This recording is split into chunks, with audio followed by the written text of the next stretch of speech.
All right, a good morning, a good evening, and a good afternoon to everyone who's joining us today. And because we are very excited to start this off, I would like to I would like to invite Professor Engineer Bainomigisha to give us a context of this town hall. Thank you so much for everyone who's joining in that are on Zoom in different parts of the world. So, Professor Engineer, why don't you give us a context of why we're here today, and then we'll get into the panel discussions. Thank you. Yeah, thanks. Thanks so much, Dorothy.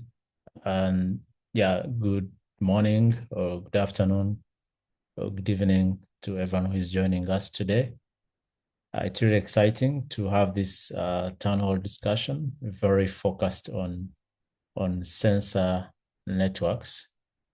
As you know, sensor networks it's a conversation starter and it's an action starter when it comes to air quality conversations, because the sensor networks give us data. And many times when we have data and some data sets, then the conversations can start.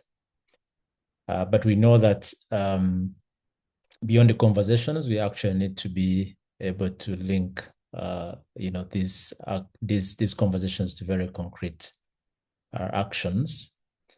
And a key enabler to this is sensor networks.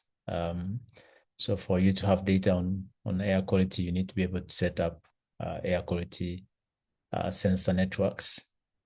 And this is not an easy task, right from the design up to set up and maintaining a sensor network. So this session is really timely because when you look across the species on the continent, in Africa and elsewhere, I think the uptake of local sensors is growing at a very high speed. But as it's growing, we need to do many things right, but we also need to build knowledge and do things correctly. So we need to build methodologies. We need to also build best practices that anyone who's setting up a sensor network, who is looking at data collection, they're actually doing things correctly. I would just to be able to, kind of give a high level overview of what I'm talking about. I would just share, one slide, which I'll just talk about for the audience here.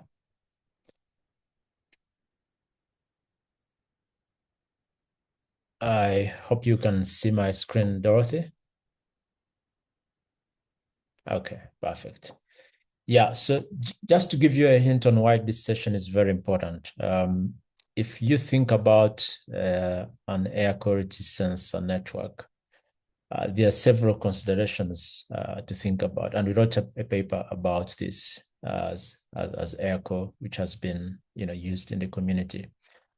I think there's the purpose of the sensor network, but also understanding the different stakeholders. So you have communities on one side, citizens, you have governments and cities, you have researchers and innovators, and then in between these different stakeholders sits the technology, and then one of it is a sensor network, and the other one is the digital platforms. So the digital platforms enable access to data, but the sensor networks make the data available. And for these sensor networks to be able to give us data, they need to be co-designed with the communities, but also they need to be maintained and sustained. So looking at today's session, I think we are well set up with a good set of speakers to be able to walk us through on some of the practical issues and the challenges, and some of the best practices the communities are developing to be able to have a functional data flow and ecosystem of functional local sensor networks. So very much looking forward to what our speakers and the discussion today in this town hall will go into depth in each of these different components. Thank you, and back to you, Dorothy. Thank you so much, Professor Engineer Bainom Gesha, for giving us the context for um, today's conversation. And we're excited to have a suite of panelists who are going to give us a deep dive into what we're talking about, or what a Professor Engineer was sort of like alluding to, that's coming our way. And to start us off, I want us to welcome Dr. Kyo Sato, who is from the Asia Center for Air Pollution Research. And just briefly, Dr. Kyo Sato is an established researcher and the head of atmospheric research department at the Asia Center for Air Pollution Research. He's made significant contributions to air pollution monitoring research and his specialization in atmospheric chemistry and analytical chemistry. But before his position at AP, Dr. Sato served as an assistant professor at Korea University, where he provided valuable instruction to undergraduate and graduate students in laboratory classes and research projects. I will let him talk more about his background, but also like give us like his own understanding in developing guidelines and operational frameworks for local sensors networks, lessons from his own work and the Asian Center for Air Pollution Research. You're very welcome, Dr. Sato. Thank you, Dorothy. Yeah. Thank you for introducing me. So now I'm going to, I will share my presentation slide. Just a moment, please.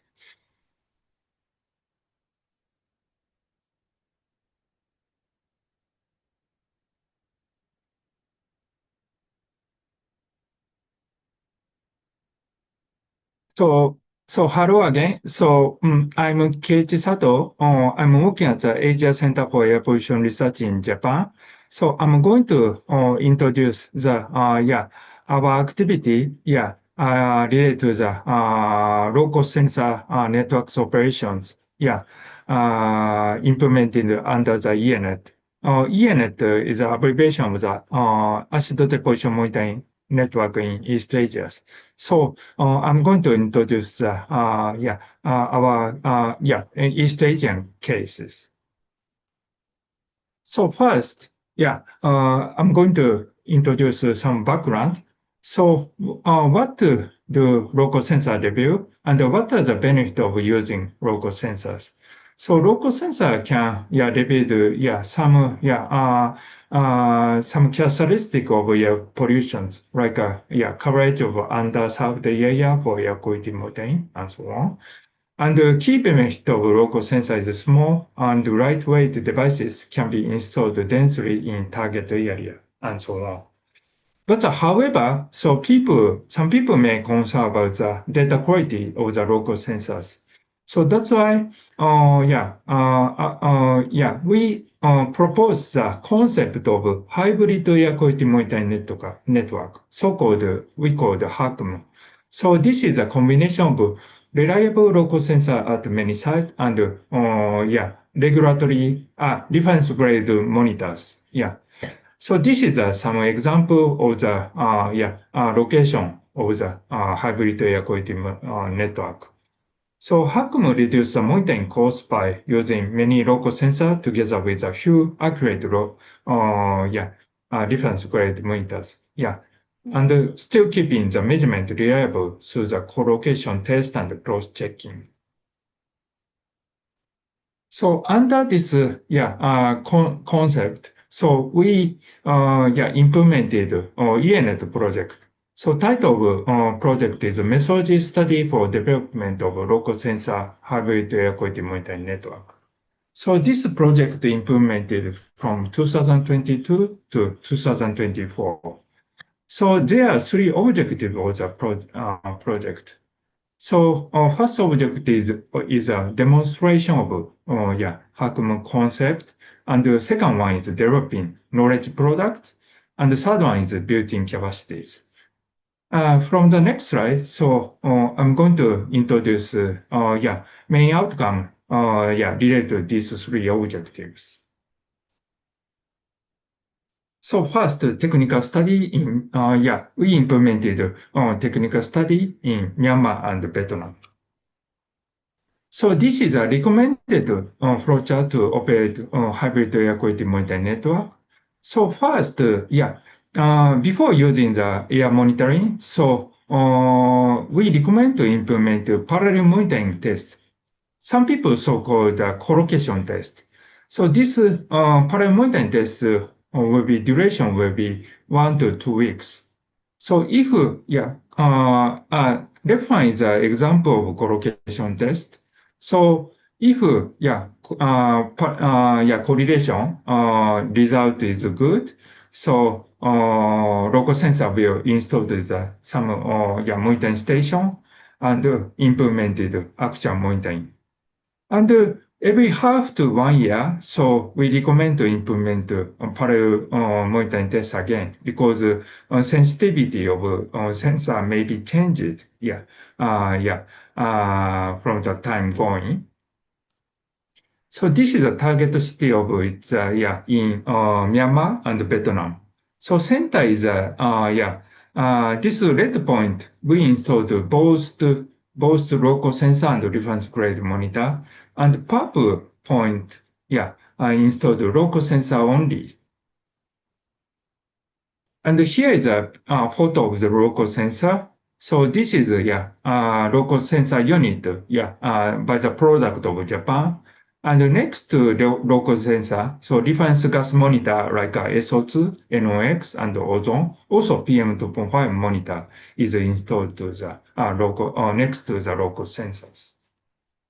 So this is a photo of the Vietnam case. So next to the PM monitors, so many of local sensors,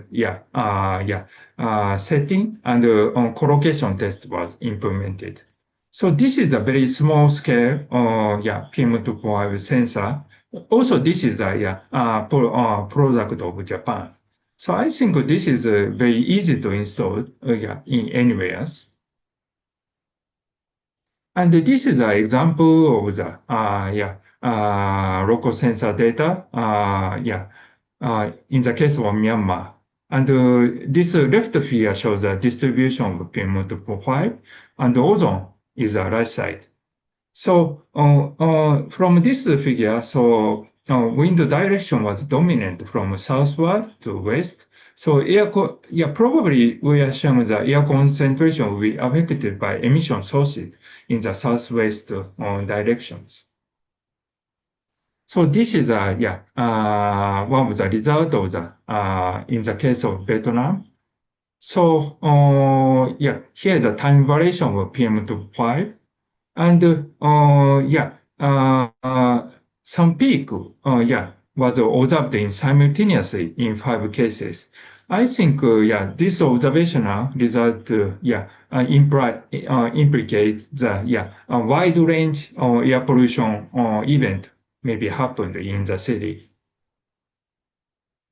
And the second one is developing knowledge product of guideline and manual. And we published 2 documents. One is a guideline on establishing hybrid air quality monitoring network, and the second one is a technical manual for hybrid monitoring with local sensors. So main content is shown here. So intended audience is different for each document. So guideline is to be used for the senior government officer who manage the air quality monitoring action plans. And for the technical manual will be used for the especially practitioner who operate the local sensor and analyze local sensor data. So actually, this document is published in the ENet website. So if you're interested, please visit to the ENet website and download the document.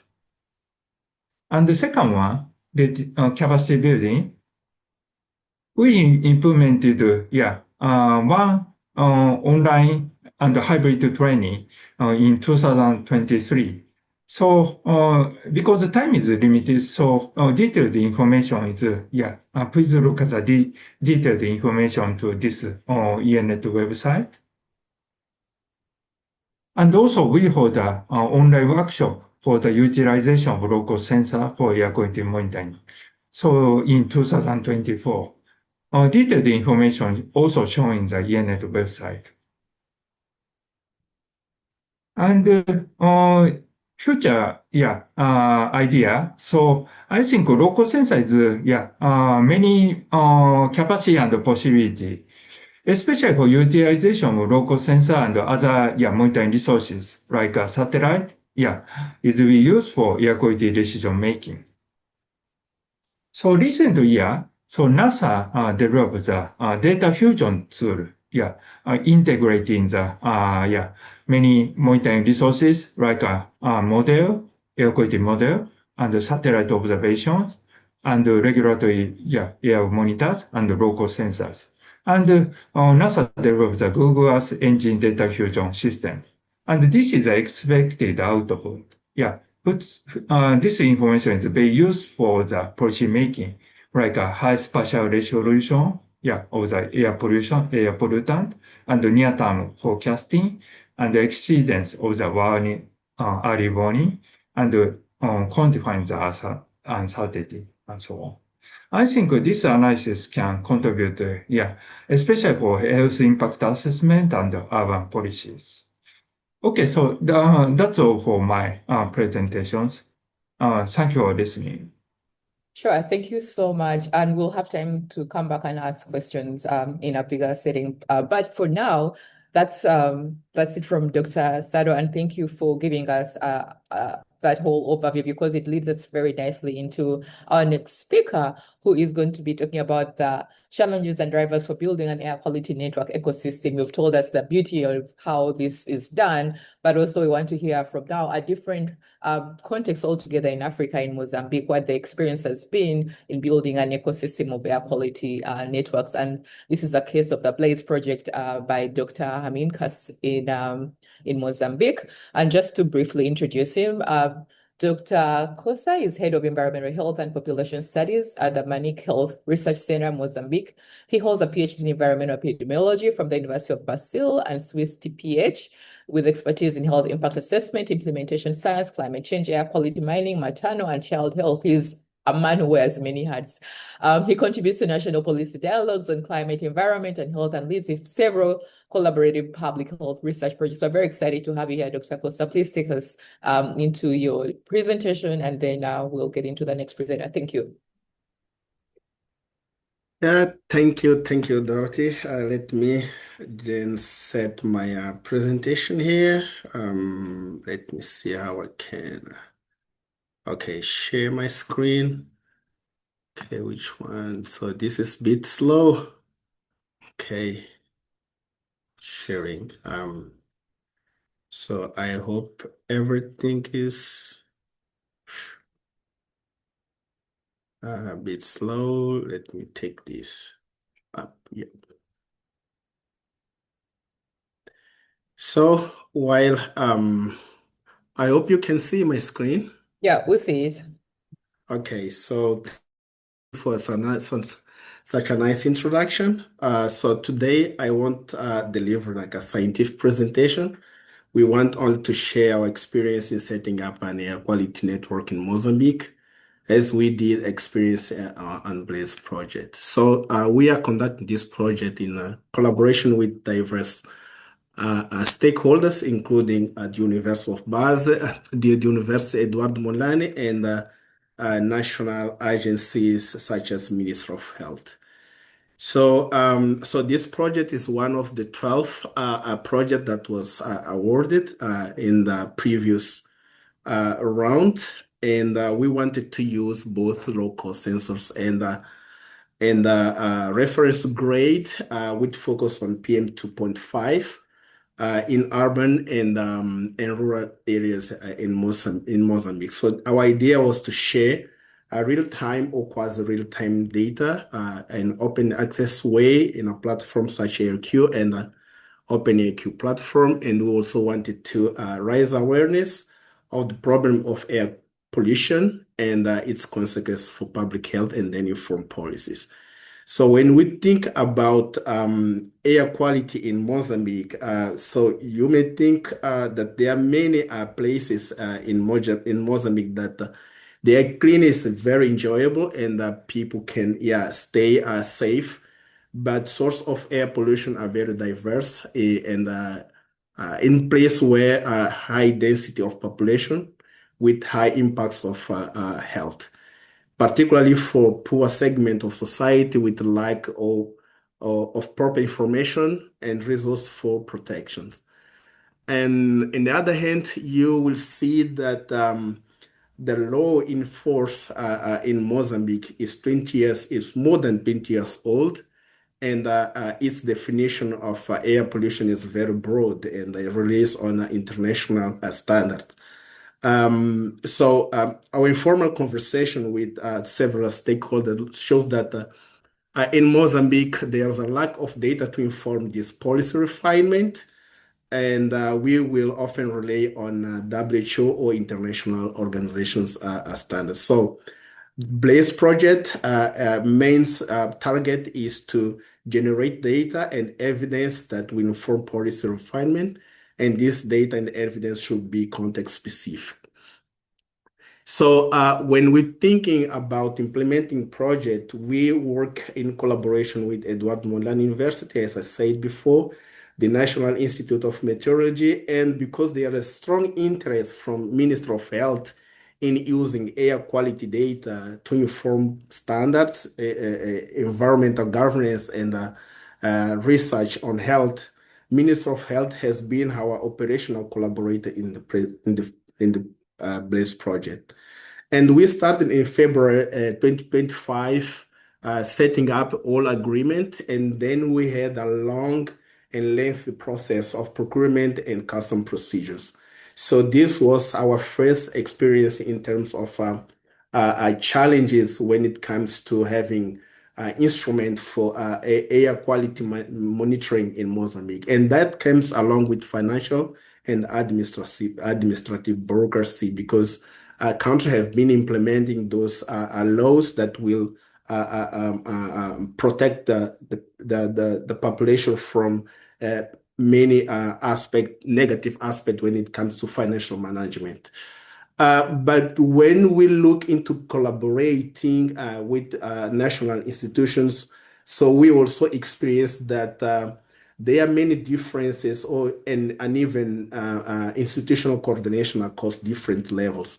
So we had to take other measurement, including networking with focal points, so that they help us to how can I say, they can help us to speed up with the process, and also with the security issues, particularly after the post-election demonstration, so that we decided to install all our local sensors at the health facility levels. So talking about our instrument, we use three types of instrument, including the AQ sensor and the BAM 1022 and the TIOM. So having these three types of quality sensor makes it difficult, particularly for maintenance and sustainable operation, because we have a low capacity in terms of technical skills and the limited financing. So it's kind of difficult to have all these instruments maintained and operational every time. And the other aspect that we just noticed is that we have limited availability of data log to transmit in real time, particularly for the TIOM, because we already got a data log from IRQ for the BAM. And also talking about this collaboration, made this collaboration with a national university made it easy for us to install the TIOM in a safe place at university campus, and it is expected that the data from this instrument will be used for capacity building. And nowadays, there is a student from Mozambique who is doing master in India using AQ data. So this is a good outcome from our project. We started in February 2026 installing and deploying our instrument in different places, in different health facilities, as you can see in this picture. But I'm running ahead just to briefly talk about the factors that facilitate the most for having us to assess the facilities, particularly when it comes to meeting the leaderships of each health facility, explaining and then raising them interest to having all instrument in their facilities. Also, health technicians were available to install the instrument, and in some cases, we did not have like a ladies to put the instrument in the upper side for security. And talking about security, all health facilities reported being target of thieves and vandalism. Uh, yeah, this is also linked to the post-election demonstration. So this context became more sensitive when it comes to installing a sensor in places where it's accessible for everyone in terms of physical access. And then so we find solution to place all AQ sensor in the highest place in the health facilities as possible to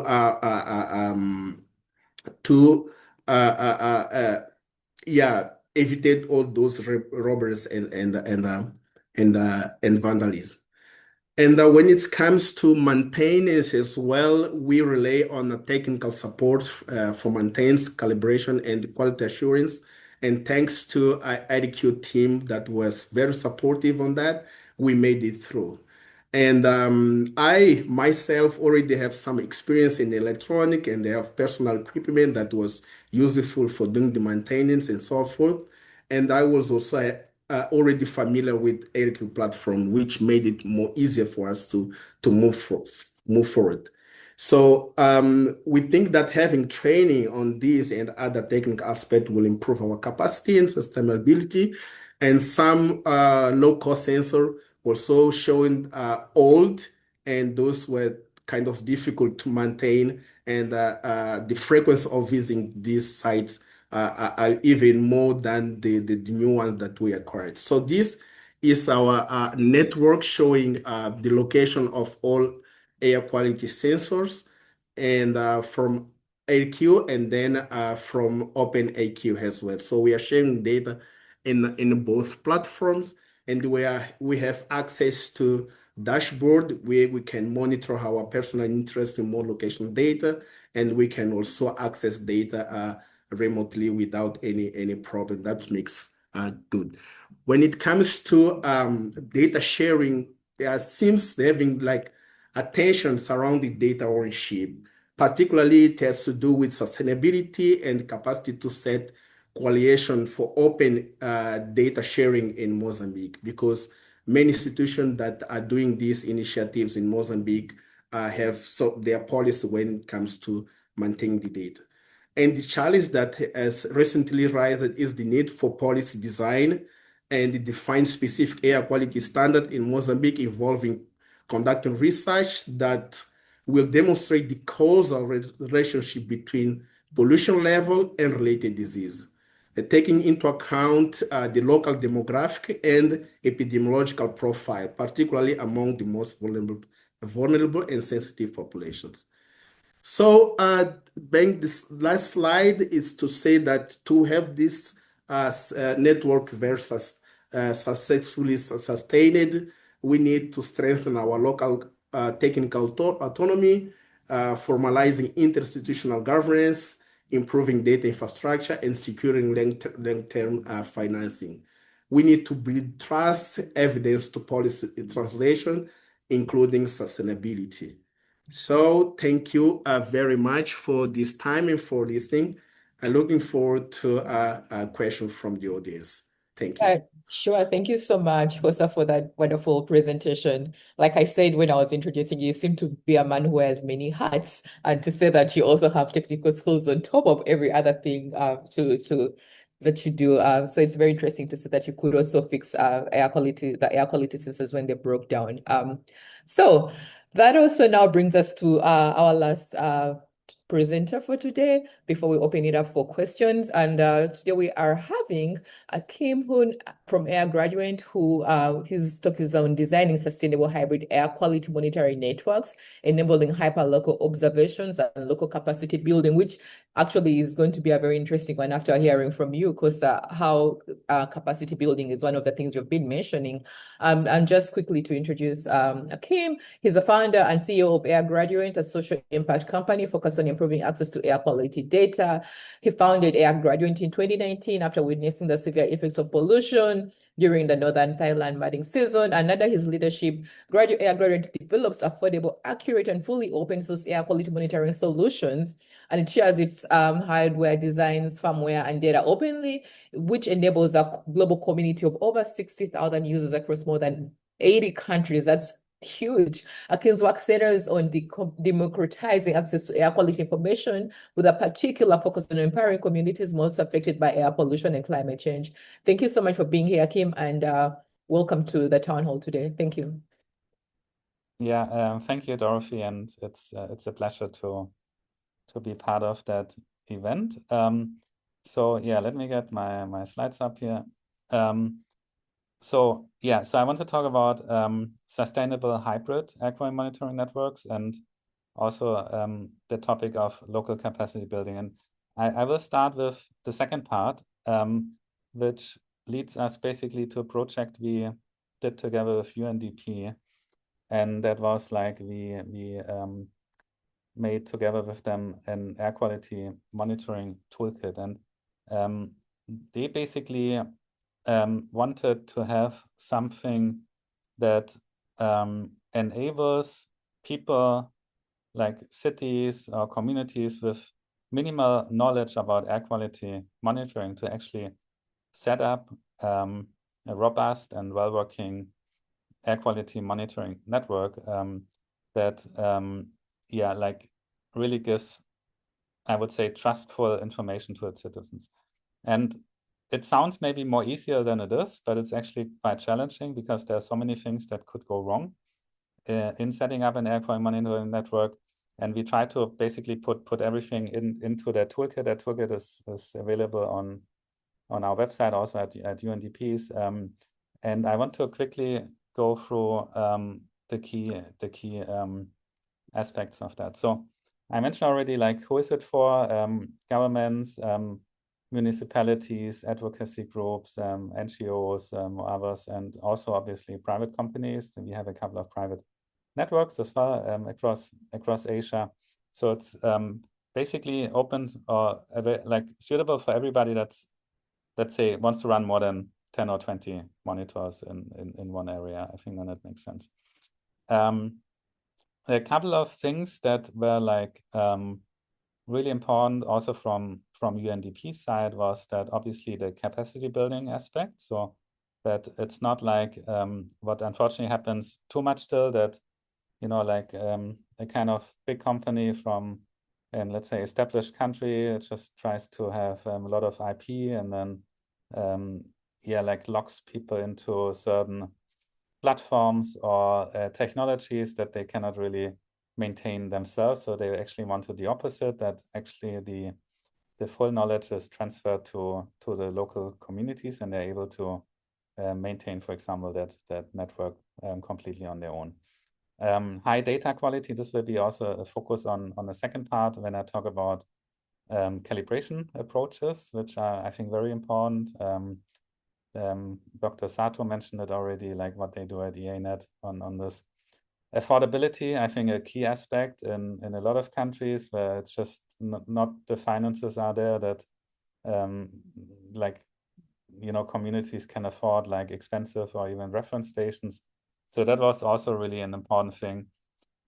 Also, like, to be able to run it without subscriptions at all, that you can connect it to your local computers, for example, if you want, and data ownership, I think, was also mentioned previously. So the toolkit contains obviously the hardware aspect. Without monitors, you can't monitor. That's quite clear, but we really took there's a separate or dedicated chapter how to use the toolkit. Also, like if you don't have air gradient monitors, but Airco or other brands, like it's really, or it tries to be as much monitor agnostic as possible. Then you have the documentation. I think it's around 300 pages across 20 chapters. And we can see the content in a second. We have around 15 or 20 videos. And then also dashboard and analytical tools, as well as interactive tools, like for example, like a site selection wizard, which helps you like to understand like what site is suitable for that particular project, or what kind of monitor you should select for a specific air quality challenge. And then the toolkit is structured into like 3 main areas: planning, setup, operation. And the planning phase basically starts at what's actually your air quality project objective. And surprisingly, that's sometimes not 100% clear at the beginning. So for example, do you want to identify emission hotspots in your city? This means, like, for example, waste burning or construction sites or high traffic areas? Or do you want to see like what's the average exposure of children in your, let's say, in your playgrounds or in your schools and so on? So really defining, the project is actually a really important starting point. And then it goes into things like, okay, what type of parameters you actually need to measure to find this out, which stakeholders you need to involve in your project, how do you manage them, how do you understand which locations you need to get into, how do you get access to these locations, and then this kind of flows over to like setup, where it's covering things like like how to mount monitors, what height they should have above ground. Also things like how do you initially test them after you receive them, and things like data sharing with OpenAQ. I think that was mentioned as well. And then it's going into like ongoing operations, like maybe dashboards for your citizens, things like measuring your impact. I think that's really important, like ongoingly to do this. And then ongoing calibration issues, like do you detect that sensors drift, also how you maintain these sensors and so on. You can scan the QR code here to access the toolkit. So we try to basically put, basically everything we know about networks into the toolkit and try to make it as applicable as possible. And we're actually still working on it to improve it further. We are thinking to also add it like a chatbot on top of that with AI, that people can actually type in their questions and then get certain answers. So with this kind of sustainable like network, I want to do a quick dive into like hybrid networks and calibrations to round up that presentation here. And I think what's really important is like we mentioned it before, like hybrid networks is basically the like combining low-cost sensors with like reference grade instruments. And because often you can't afford too many reference grade instruments, but you can use them to keep your network calibrated and basically have a higher spatial resolution when you have low-cost sensor networks. So if you have a lot of sensors in one city, like at the left, you see like in the project we did in Almaty in Kazakhstan, and you have one or a couple of reference stations, then you can use them to calibrate your monitors. And I want to dive into different steps of calibration. And I think one thing that's often overlooked, but I think really important, is actually it starts at factory calibration. That you make sure, like, whoever you get the monitors from, that you get basically tested and calibrated monitors out of the factory. And I want to give a glimpse how that looks like in the case of air gradient.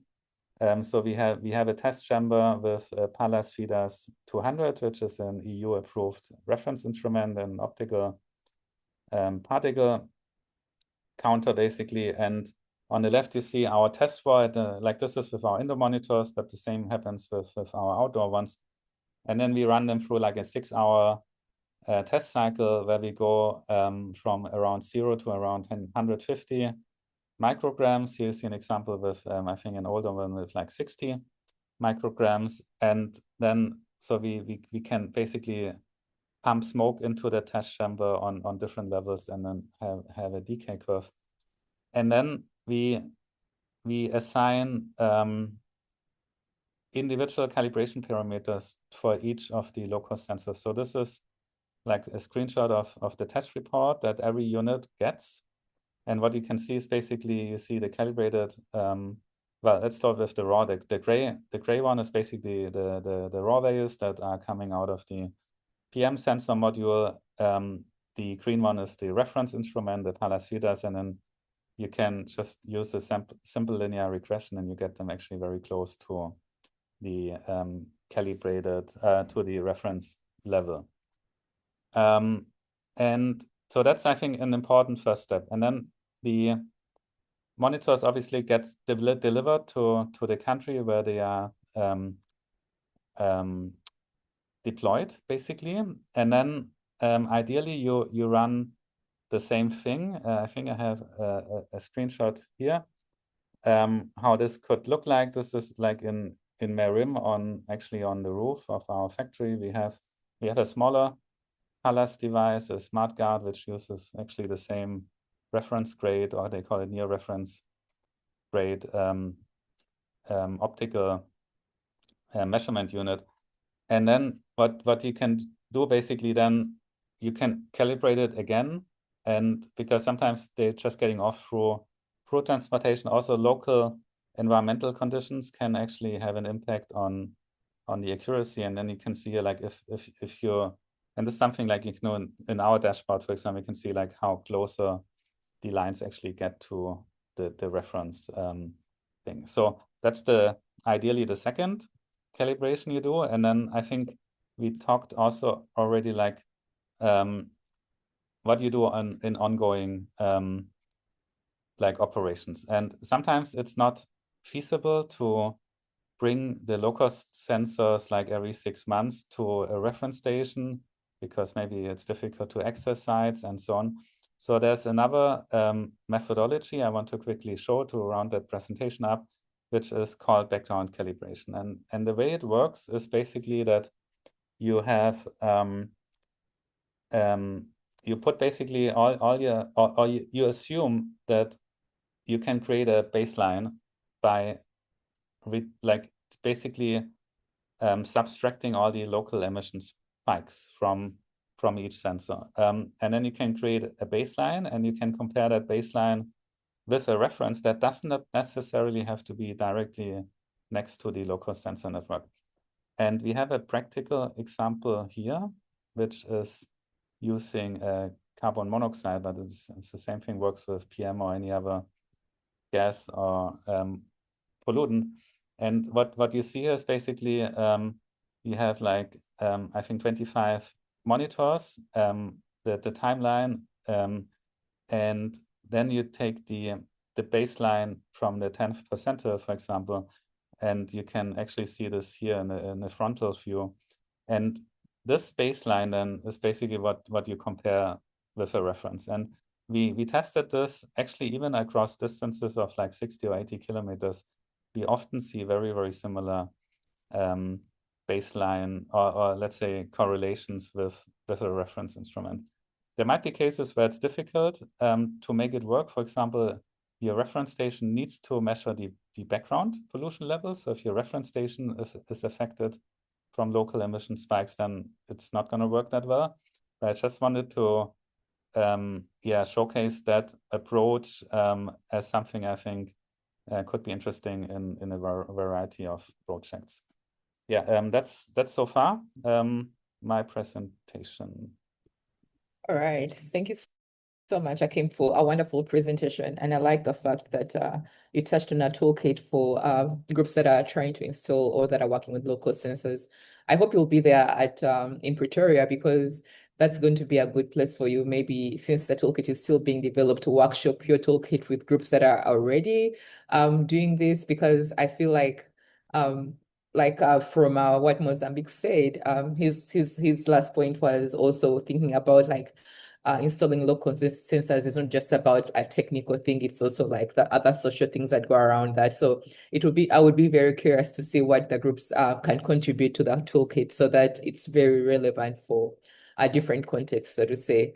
And so at this point, just to wrap up, maybe to give a high level overview of what the three presenters have been talking about before we open it up for questions. And I want us to like think about those questions that you've been wanting to ask the different panelists. You can type them in the chat if you are in a place where you can't speak up or ask to speak on the mic.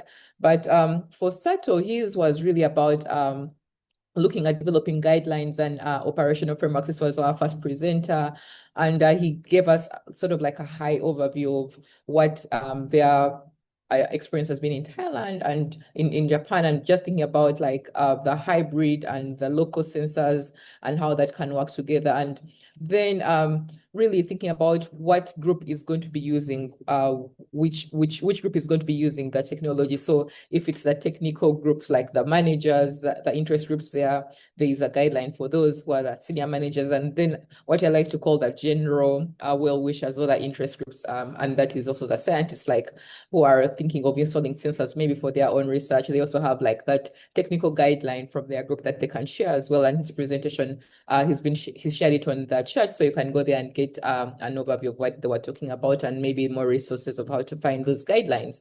And then for Mozambique, they're really talking about the challenges and drivers for building air quality monitoring network, what the experience has been in Mozambique. And I'm also very curious for those who are in Southern Africa, because I have a couple of colleagues who work in Southern Africa, and one of them used to from Zambia specifically. They used to tell me that place is always on fire, and I was just curious, like, what do you mean? Until she showed me pictures of the open burning from like practices to do with agricultural preparation for the field. So I'm curious to see also for you, Akim, what the toolkit will look like in a place like that as well.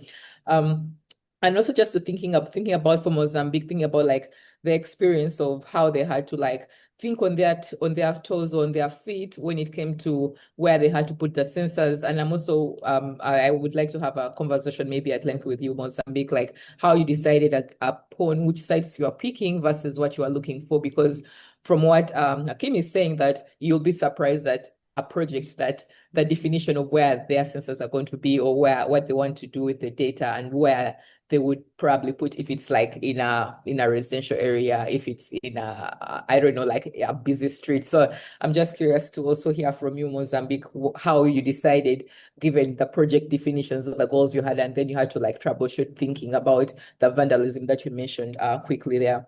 Then finally for Akim, who has really given us like a nice wrap up of a toolkit, which I'm glad that you'll be going to the EPIC and the AirCo Pretoria conference, so that you can workshop it with the other groups that are there. Just think about like, what are the definitions, or what are the goals of your project, and then what technology are you going to use, and then going from there. So this is an open discussion for everyone who's on the call to ask your questions. You can raise your hand and then we can pick you, or you can just type your question in the chat to start us off.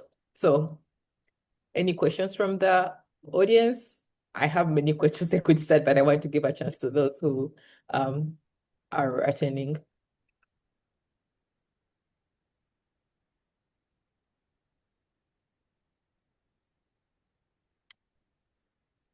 Yeah, I don't know if this is a question, Nelson, Richard Nelson, does anyone know of air quality measurement efforts in Malawi? Do you mean anyone on the panel, or like just you're generally asking anyone? If you could clarify that question for us, then maybe it could be answered.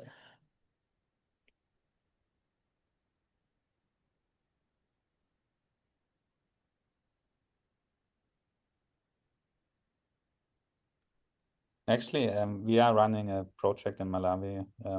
Okay. Nelson, you can reach out to me if it's with Mususu University, also an EPIC funded project, yeah, just send me an email and yeah, or yeah, Collins is also involved in that. I just see here. All right, Nelson, you can reach out to Akim and he'll be able to support you. I think Brian has their hand raised. Brian, if you could unmute yourself and speak into the microphone. Hello, can you hear me? Yeah. Mm-hmm.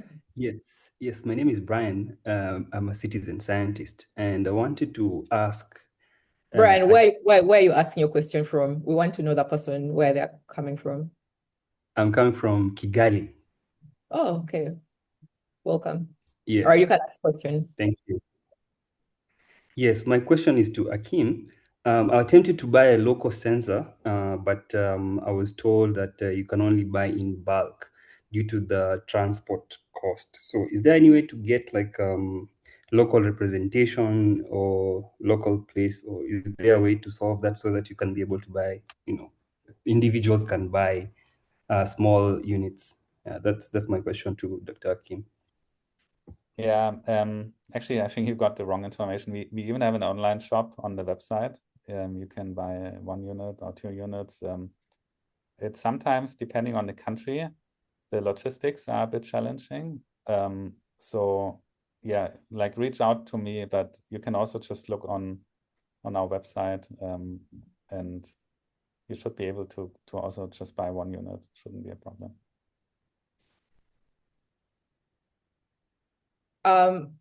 Brian, I'm hoping that has answered your question.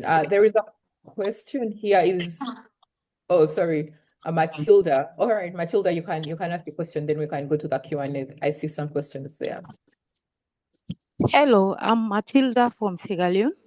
I'm an environmental scientist.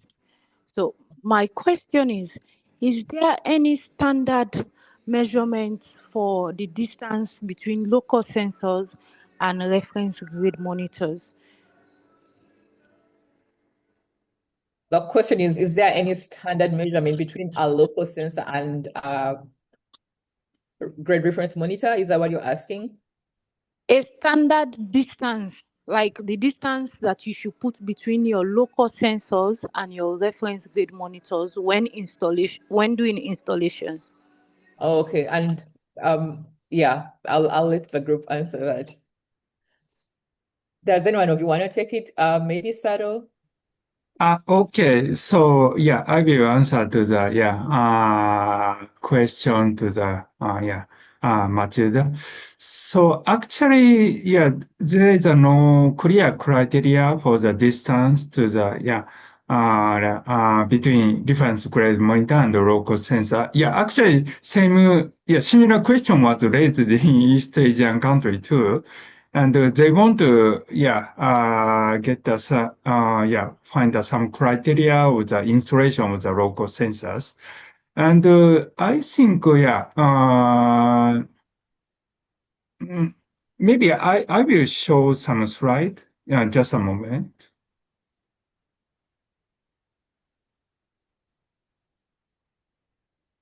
All right, Asato is sharing his slides. Please use the Q&A chat box to ask your questions so that we can get to them. And if maybe we don't get to them, we can always answer them in some way. Okay. So this is sharing. This slide shows I think distance between reference grid monitor and the local sensor is different depending on the purpose. So this is our document provides 3 examples. One is urban hotspot. This is to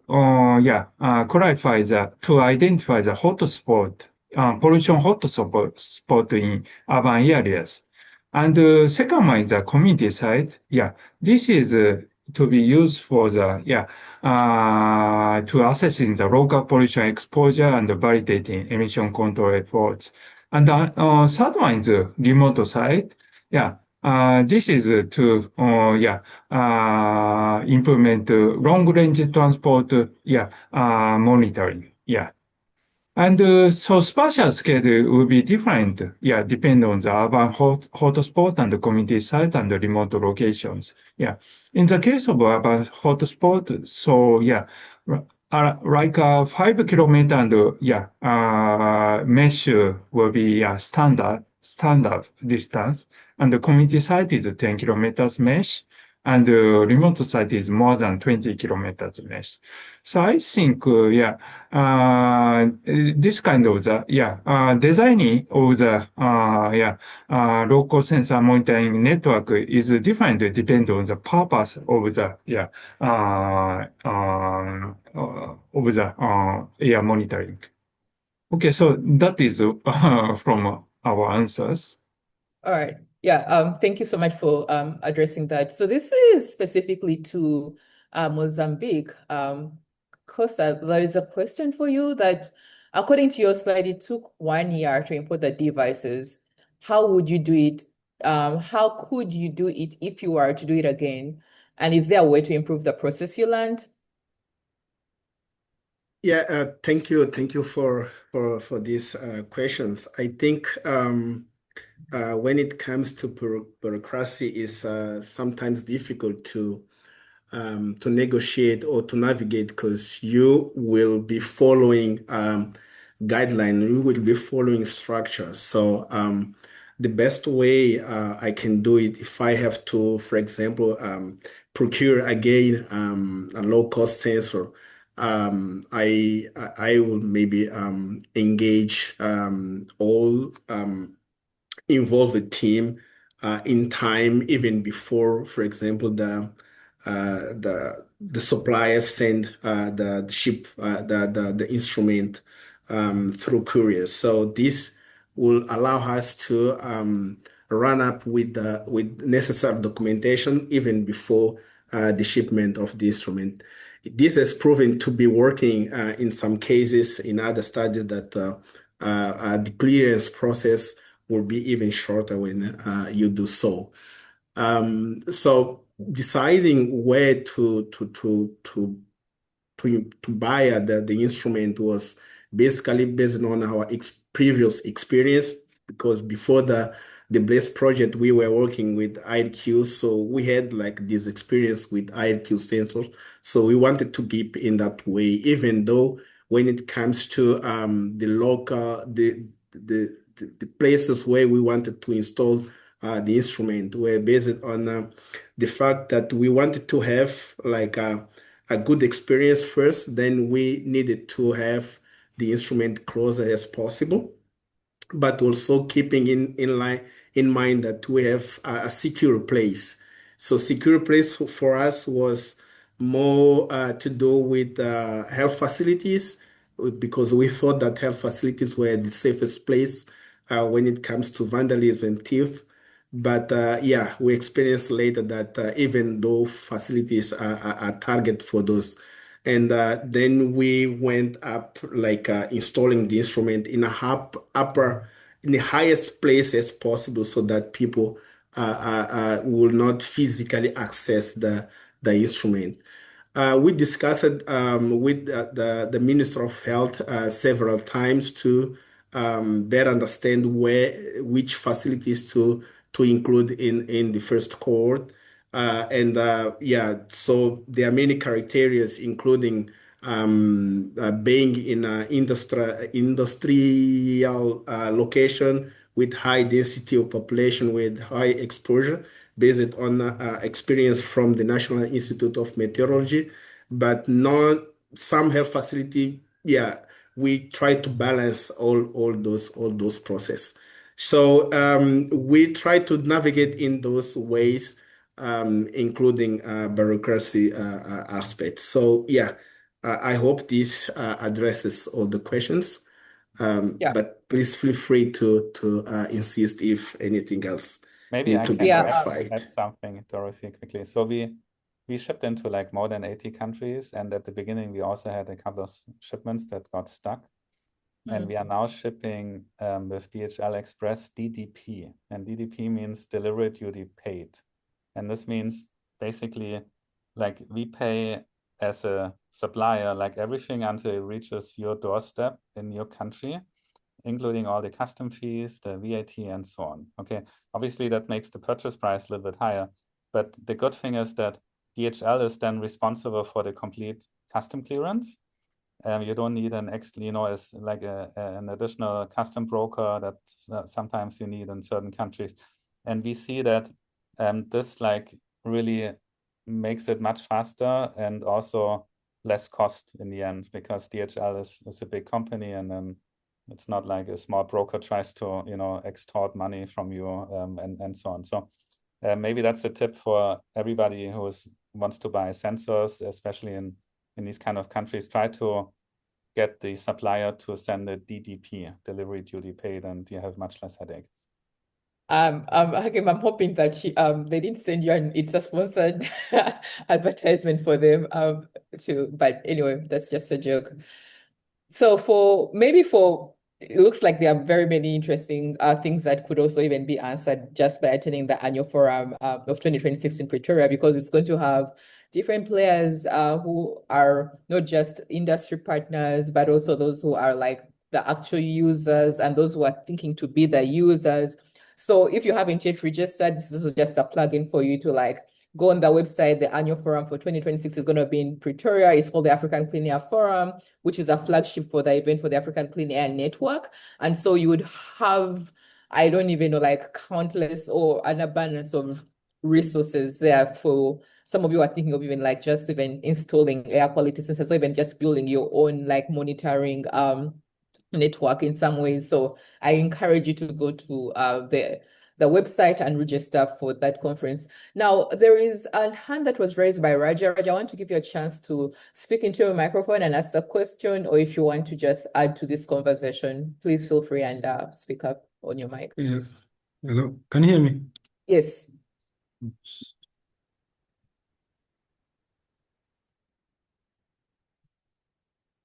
Raja, we lost you if you're still speaking.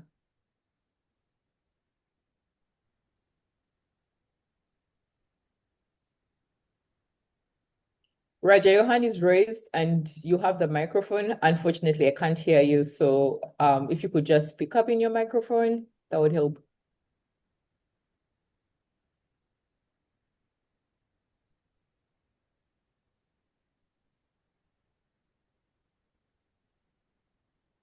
All right. So since we can't hear you, Raja, I'm going to just move on to if there is anybody else who has any contributions from the chat or from the audience or from the panel, something you want to like just add to the conversation, please feel free as we wait for Raja to work on his network issues.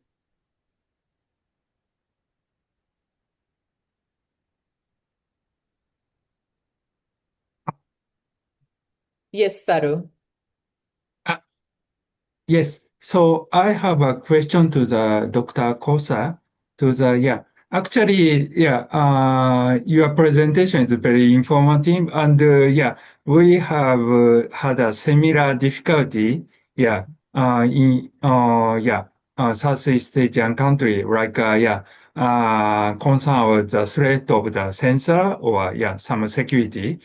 And my question is so you show the example of the dashboard, and how about the data transmission to the internet? So in your country, so connection to the internet is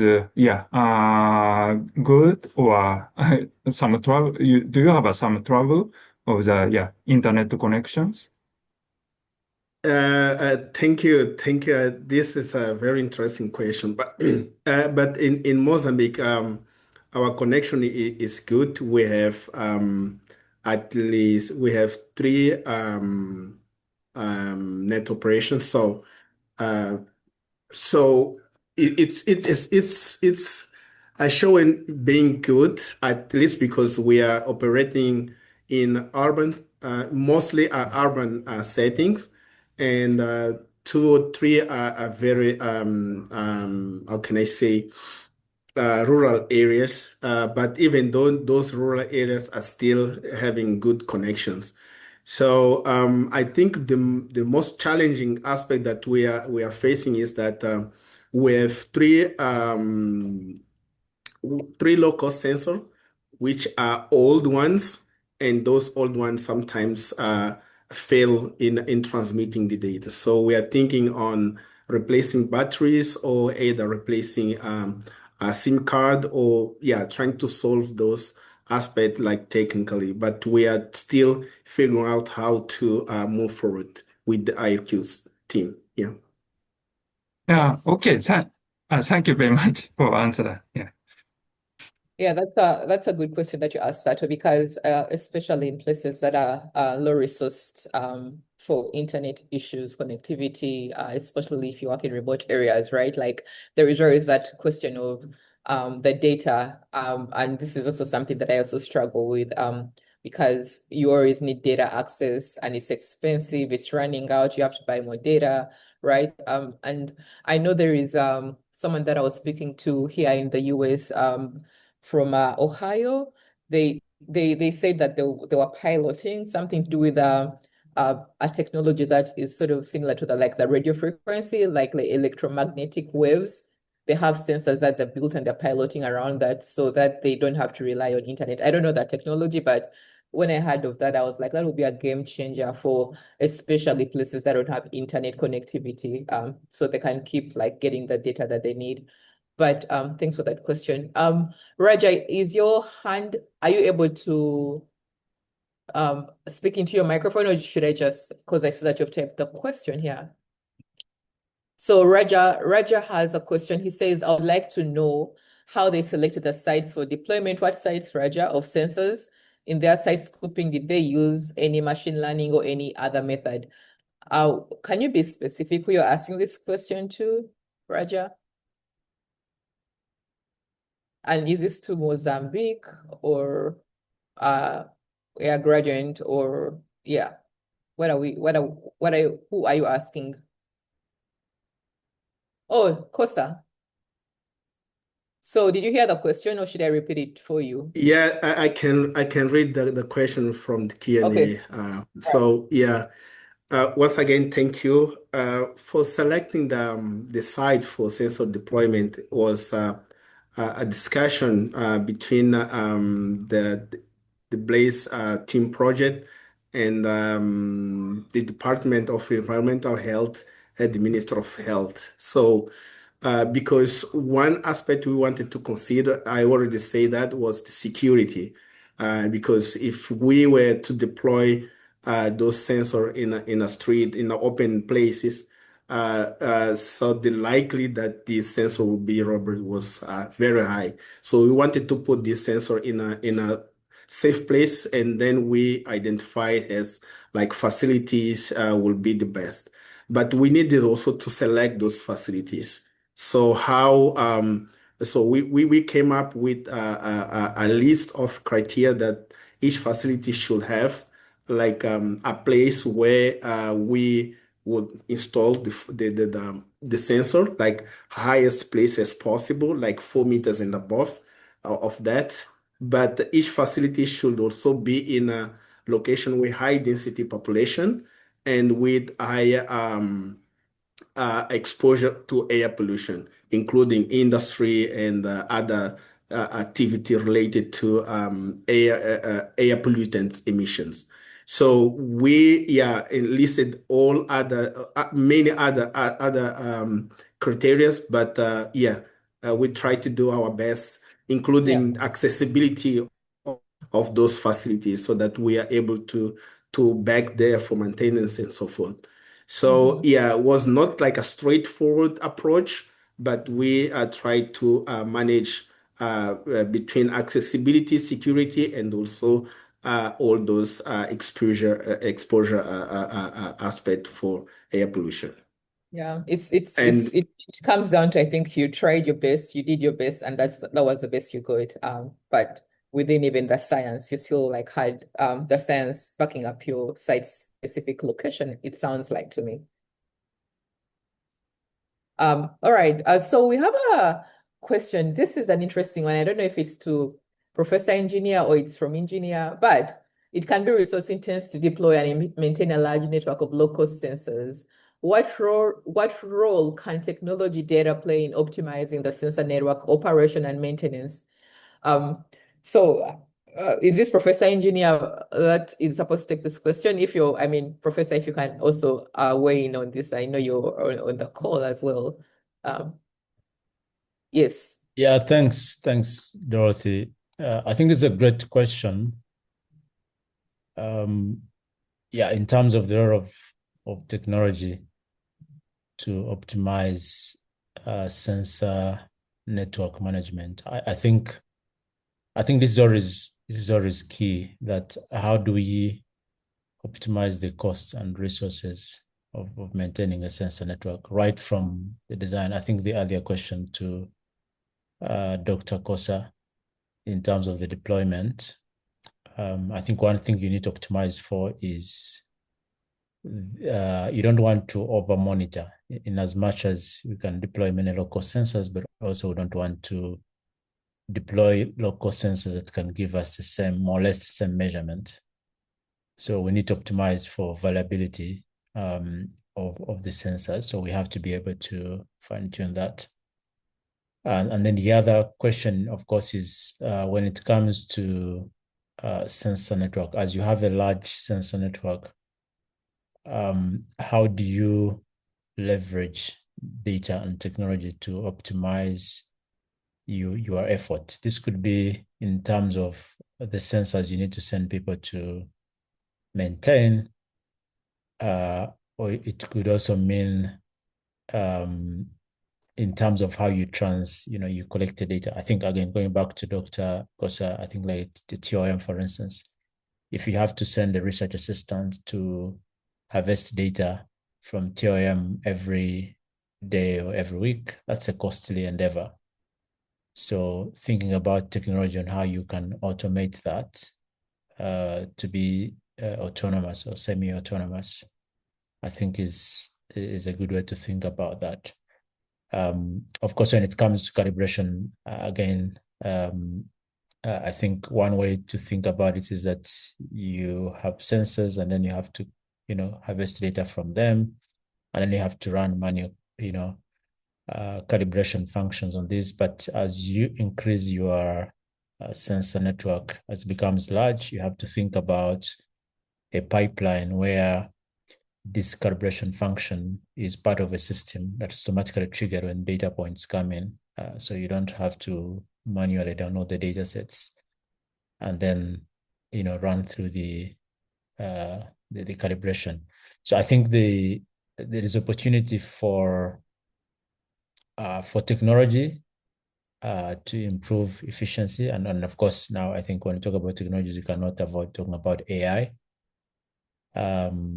Even when it comes to, I think, actions in terms of linking the data to policy or any actions, communication, I think there's also the possibility there for us to use AI to actually synthesize the information from sensor networks to different stakeholders for use. So I think there's a huge opportunity for leveraging technology to be more efficient, be more targeted, and at a lower cost. Thank you. Yeah, sure. Thank you so much. Does anyone of our panels want to add to what engineer has said? Because I remember when I was also doing my research and I was looking at Kampala, a specific region in Kampala, and then one that didn't have data. And I was like, oh, I wish I could just pick maybe 2 of these sensors and put them in this other part that has a gap, because I felt like this one side was probably overrepresented in terms of local sensors, and then this other part wasn't. But if I could only just pick out 2 or 3, but I was only able to do that because I use some bit of machine learning to just sort of like play around with how would you move the sensors and then see where would the gaps be and what data would you get from there. So I'm glad that we're also having these nuanced ways of looking at the data more holistically.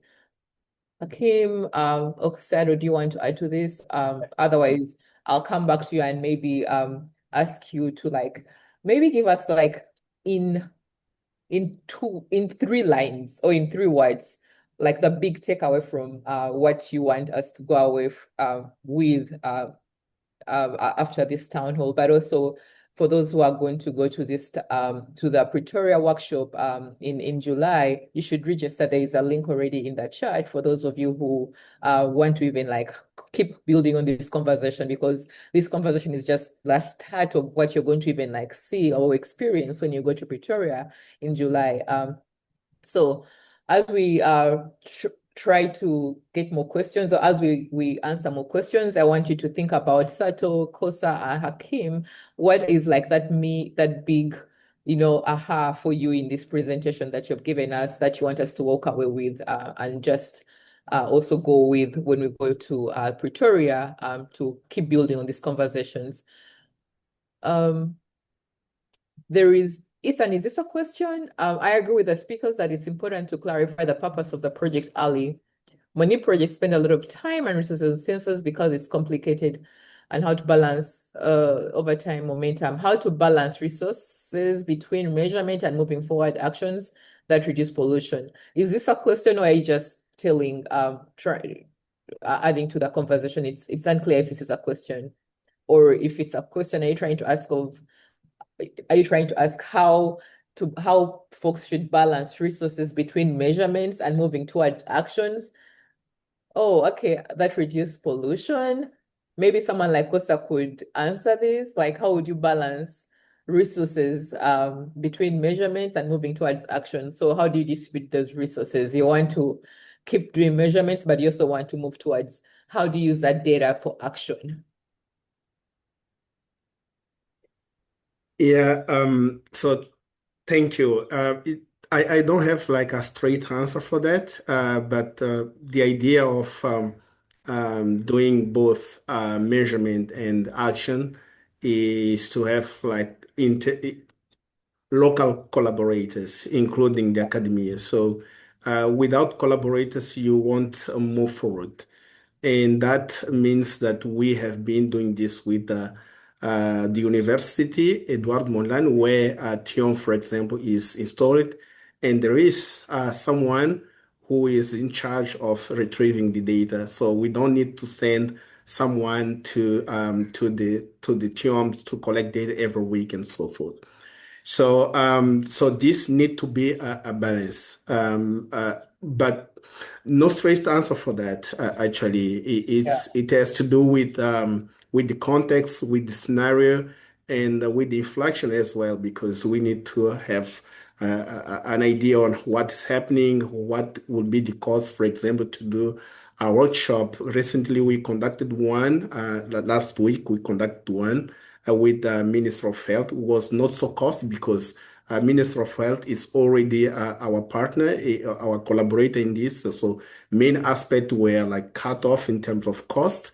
So we need to have this internal collaboration, but also a relationship network with our collaborators. So that's the main point I would raise here when it comes to balancing costs and resources as well. Yeah.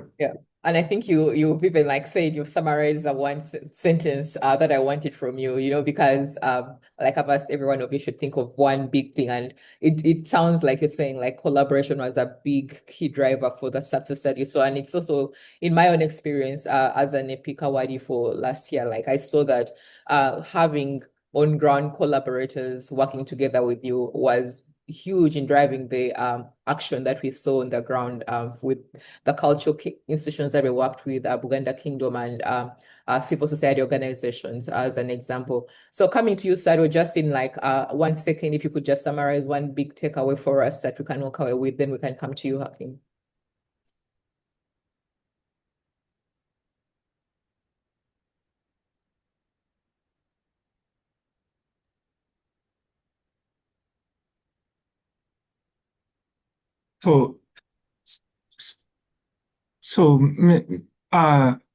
Comment from me.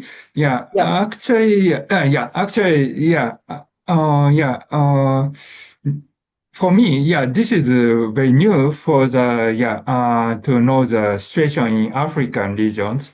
I think, challenges and some situation, is quite similar to in the case of the, East Asian country. So I think,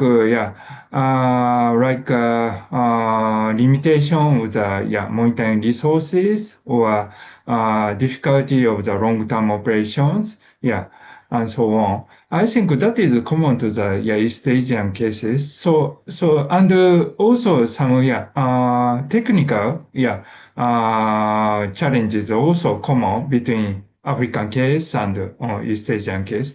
So I think sharing the information in the future is a very good solution to the enhancement to the for the utilization of the local sensor in the futures. Thank So you so much. that's all for from my sure. comment. All right, thank you, Hakim. In 1 second, we're at the top of the hour. Thank you. Last year I was 2 times in Africa, once in Nairobi with the forum and then in Lagos. And I was super inspired by the energy, the motivation, especially from young people in Africa to really drive, these environmental issues forward.